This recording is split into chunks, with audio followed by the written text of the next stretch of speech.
muy especial. Él es el doctor en Derecho Sergio González Muñoz, con 35 años de experiencia en la función pública y como fundador del IFE en 1990, entre otros cargos en el organismo, y hoy queremos preguntarle cómo se vive el proceso para buscar ser consejero del órgano electoral.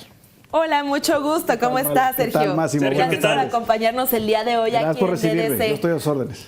Es que de verdad traemos muchísimo en disputa con este tema, ¿no? Al principio, pues que se tardaron con el proceso de sacar la convocatoria, que sale tarde. Tuvimos aquí a Ernesto Guerra, que nos estuvo platicando un poquito por qué se atrasó el tema, y también pues la controversia con los diputados que hasta entraba a la corte. Y luego ya empezamos el proceso y tenemos, o sea, esta falta de transparencia, incluso con la primera etapa. Y ahora viene el examen y vemos que los puntajes más altos son cercanos a Morena. A mí me gustaría cambiar un poquito la narrativa, aprovechando que estás tú con nosotros, y decirte, a ver, ¿qué pasa? Porque aparte aquí tenemos a Sergio, que fue el primero en acabar el examen para esta segunda etapa. Entonces, ¿cómo se está viviendo el proceso desde adentro, no? Porque nosotros estamos viendo la nota, vimos el tuit del consejero Espadas, pero ¿qué está pasando como para los aspirantes? ¿Cuál es pues, cómo se sienten, no? Porque también el ver que un consejero electoral tuitee una situación así, ver las noticias con esta cercanía de Morena, pues yo creo que también a uno, estando dentro del proceso, pues se siente un poquito, pues, incómodo, ¿no? Sí nos llama la atención. Desde 2014 hay comité y hay este método. Pero esta es la primera vez que hacemos un examen electrónico en la sede de la Cámara de Diputados, un salón imponente. Y además electrónico, individualizado. Yo no veo cómo se podría hacer trampa o meter acordeón, pero sí estoy preocupado. Les voy a dar mi caso particular. Yo saqué 69 aciertos de 80, eso significa que tengo 11 malas. Cuando revisé mi examen tenía solo 9 malas. O sea, tú sí puedes acceder a tu examen. Uno sí puede acceder a... contrarrestar. Sí, claro, y estamos... Okay. Pedí revisión, no procedió mi revisión, no hubo justificación para la revisión, sigo con 69, que mira, ya traducido a números es 8.7, y como yo soy profesor, yo lo subiría a 9. Y como salí el primero, sube a 10, ¿no? Tiene puntito extra por hacerlo rápido. Entonces, a ver, doctor, yo quiero pensar bien de todo este proceso, pero está viciado al final de cuentas en la opinión pública. Si a usted le quitan 2 puntos, 2 buenas, pues nada nos impide pensar que le podrían haber puesto 5, 3 o 4 buenas a otros aspirantes a consejeros. Y aquí yo quiero preguntar, ¿ha usted experimentado o ha visto que exista algo que nos lleve a pensar a que pueda haber algo mal dentro del comité? Pues mira, fuera de mi caso, la verdad es que no. Pero el comité tiene que dar una mejor explicación que la que dio el viernes en conferencia de prensa. Tiene que limpiar el proceso, transparentar el proceso, para que nos quede claro cuánto sacamos ya de veras. Porque además, en mi caso, de las 9 malas, yo creo que 3 en realidad eran correctas. Entonces yo debería andar en 73 o 74 puntos. Ok. Ahí está.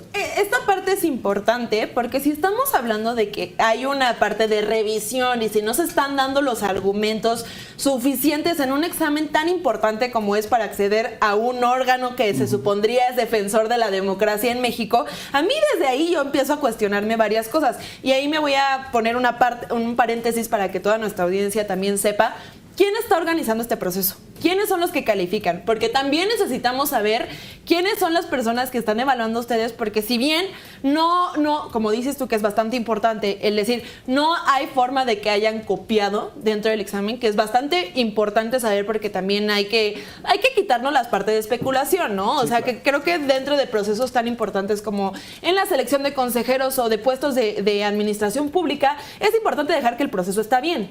Ahora bien, ¿quién lo está organizando? Porque si estamos viendo el tema, por ejemplo, en tu caso, de que te quitan aciertos y luego no tienes una revisión que debería ser algo primordial, sobre todo con un tema tan complejo como como aspirar a ser consejero electoral, ¿quién está organizando este proceso? ¿Cuál es la instancia a la que ustedes se tienen que enfrentar? Porque yo quisiera saber, ¿es el INE? ¿Es la Cámara de Diputados? ¿Es la Jucopo? O sea, ¿cómo está funcionando para que también la audiencia sepa que si hay alguna situación que no está haciendo bien, ¿de dónde viene? El artículo 41 de la Constitución dice que este procedimiento está a cargo de la Cámara de Diputados y en particular de un comité técnico evaluador que se forma por 7 personas. 2 personas nombradas por la Comisión de Derechos Humanos, 2 personas nombradas por el INAI y 3 nombradas por la Jucopo de la Cámara de Diputados. Esos 7 son los que están conduciendo esta parte técnica de evaluatoria del proceso y en eso vamos ahorita. Ok. Sobre su proceso, porque hemos leído su trayectoria, usted tiene más de 30 años en el servicio público, trabajando desde el IFE. ¿Cómo se vive este proceso? Porque usted ha aplicado ya en 5 ocasiones, ¿es verdad? Sí. ¿Cómo se vive? Digamos, ¿cómo se vive? Y por otro lado, ¿hay alguna diferencia entre las ocasiones en las que ha aplicado previamente y esta? Es una gran responsabilidad aspirar a dirigir el INE, hombre. Es un órgano garante de derechos político-electorales de nivel constitucional, derechos fundamentales de toda la ciudadanía. Por supuesto que a los que nos dedicamos a esto nos interesa encabezar el órgano. El procedimiento es muy emocionante, la verdad, porque vamos viendo a lo largo de las fases cómo se va adelgazando la lista, cómo se van engrosando las posibilidades de cada quien. ¿Y en qué es diferente este? El comité está conformado de una manera como lo manda la Constitución, pero los perfiles me parece que no son los adecuados. Lo que hay que pensar es cómo arreglar el comité. El comité hay que mejorarlo para el siguiente proceso. ¿Y cómo podríamos hacer eso? Es decir, ¿tenemos a personas poco capacitadas en este momento para el comité? ¿Hay personas que tienen una noción parcial de cómo debe de ser un consejero electoral a futuro? Hay personas que no tienen, Máximo, ninguna experiencia electoral, ninguna. Y eso devalúa, complica la revisión de los perfiles de los que sí sabemos, ¿no?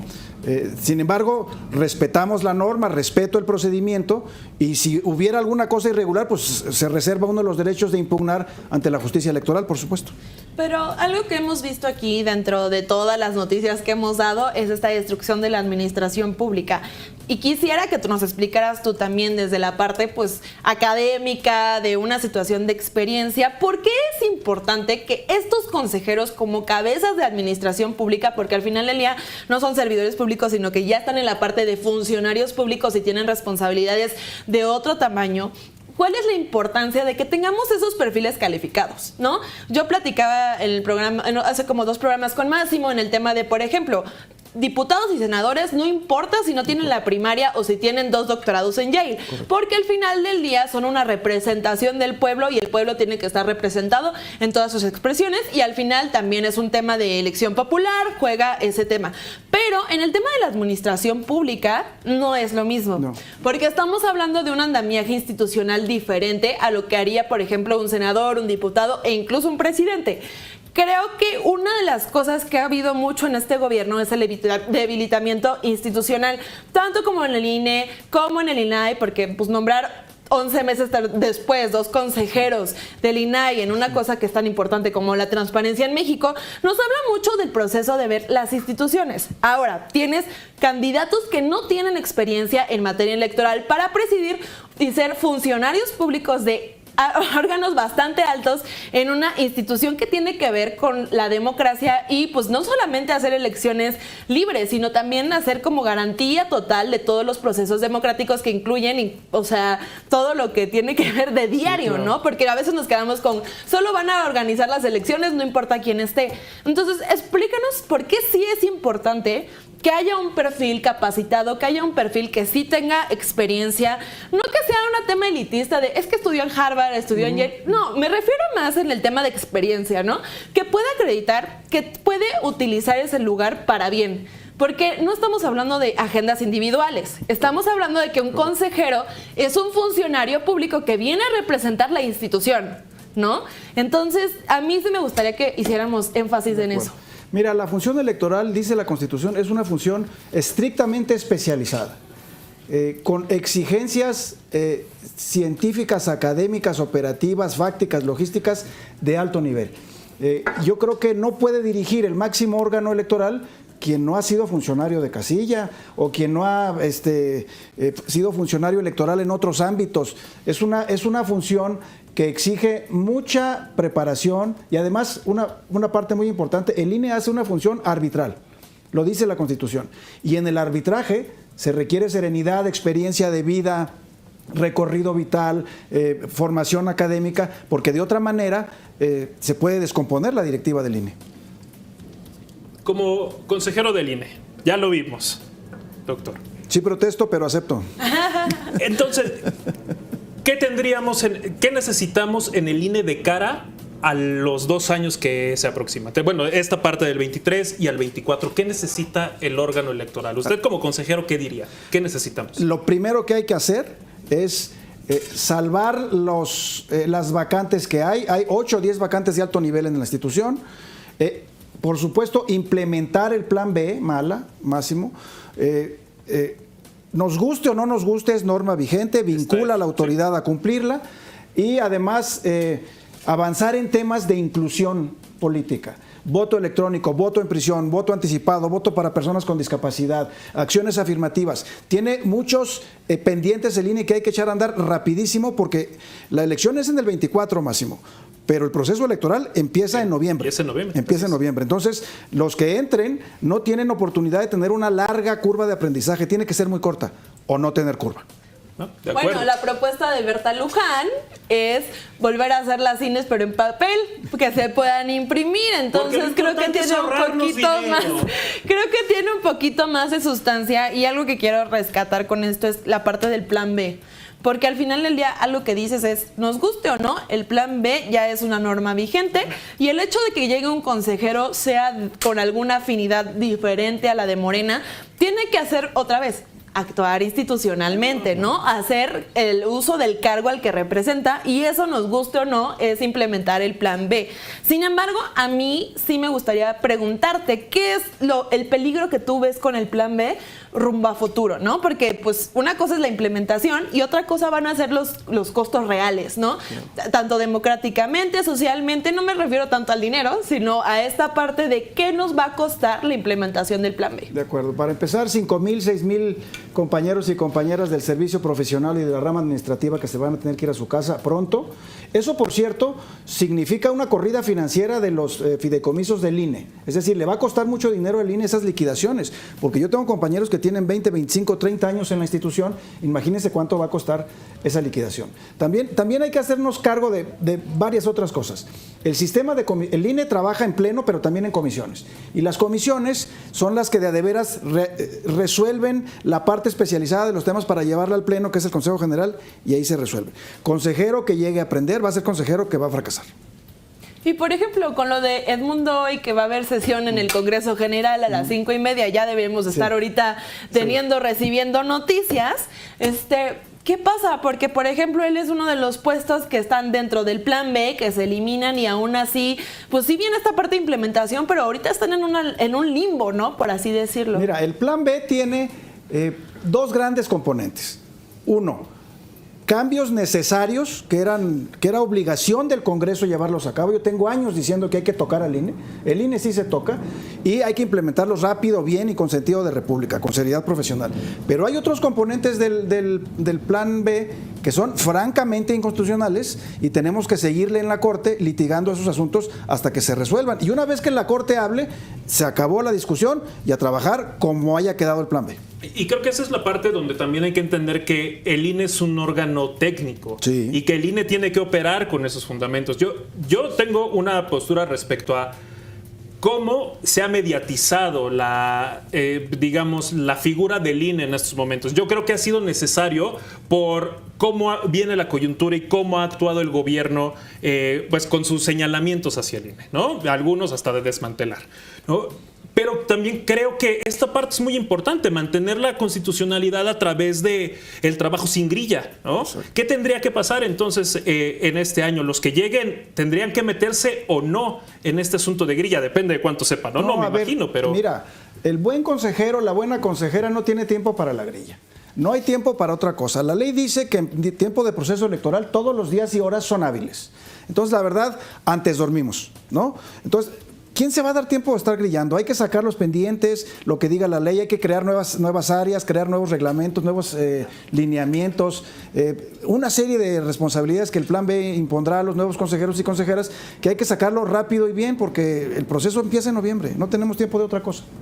Y pues ya para terminar me gustaría hacer una pregunta incómoda, porque una de las propuestas de Berta Luján es pues pasar el padrón electoral a gobernación. Es un tema que se ha debatido en Cámara de Diputados, incluso desde la legislatura pasada, que se frenó por el hecho de que no había mucho sentido. Se midió sí, el al final agua de del sus día no camotes y no quisieron salió, jalar, ¿no? Entonces yo quisiera preguntarte, porque creo que es un tema latente y que tenemos siempre en la agenda pendiente, que no se esté discutiendo el día de hoy no significa que no lo tengamos, como el tema de pues el voto en prisiones o el voto electrónico. Creo que son temas que no hemos querido tocar todavía, pero ahí están y nos están tocando la puerta. Entonces dime, ¿padrón electoral a gobernación? Claro que no, de ninguna. 91 de la Constitución establece claramente que el padrón, la lista nominal y la credencial son facultad exclusiva y por lo tanto excluyente del INE. Nadie más puede tocar el padrón y la lista nominal y la credencial hasta que se mueva la Constitución. ¿Y por qué? ¿Por qué dicen que en otros países sí lo tienen de esa forma, que lo tiene gobernación? ¿Por qué en México no? Porque venimos de la historia de México en donde las elecciones las hacía el gobierno. Okay. Y cuando el INE surge, que es una función que se le arrebata al Ejecutivo para hacerla autónoma, pues no se le puede quitar la elección al gobierno y dejarle el padrón electoral o la credencial. El padrón electoral y la credencial y la lista nominal son del INE desde 1990. Y mientras no se mueva la Constitución, ahí se van a quedar, ¿eh? Pues ya sobre mi cadáver.